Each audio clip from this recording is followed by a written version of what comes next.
સાવલીમાં પરંપરાગત સામૂહિક ઇફ્તાર પાર્ટી યોજાઈ। 21મા રોજાએ મોટી સંખ્યામાં રોજમદારો જોડાયા હતા। સાવલી શહેરમાં પ્રતિવર્ષની પરંપરા મુજબ 21મા રોજાના અવસરે લાહોરી વગા વિસ્તાર ખાતે ભવ્ય સામૂહિક ઇફ્તાર પાર્ટીનું આયોજન કરવામાં આવ્યું હતું।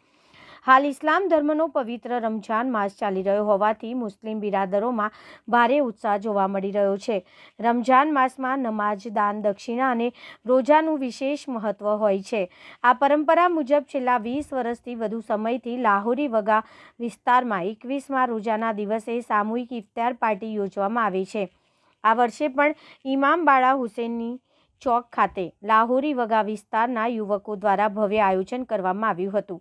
આ પ્રસંગે વિસ્તારના અગ્રણી યુવકો, મહિલાઓ તેમજ બાળ રોજમદારો મોટી સંખ્યામાં જોડાયા હતા અને સૌએ સાથે મળીને સામૂહિક રીતે રોજો ખોલ્યો હતો। ઇફ્તાર બાદ સૌએ દેશ દુનિયામાં અમન અને વિશ્વ શાંતિ માટે દુઆઓ પણ કરી હતી। हाँ, सावली नगर विस्तार છે જે વિસ્તારનું નામ છે લાહોરી વગા ઇમામબાડા ચોક, જ્યાં આગળ આજે 21મી રમઝાન ઉજવવામાં આવે છે। જે આયોજિત કરે છે જે લોકો, જે હુસૈની કમિટી છે અહીંયા લાહોરી વગામાં, એમના દ્વારા આયોજિત કરવામાં આવે છે। બોલો હવે।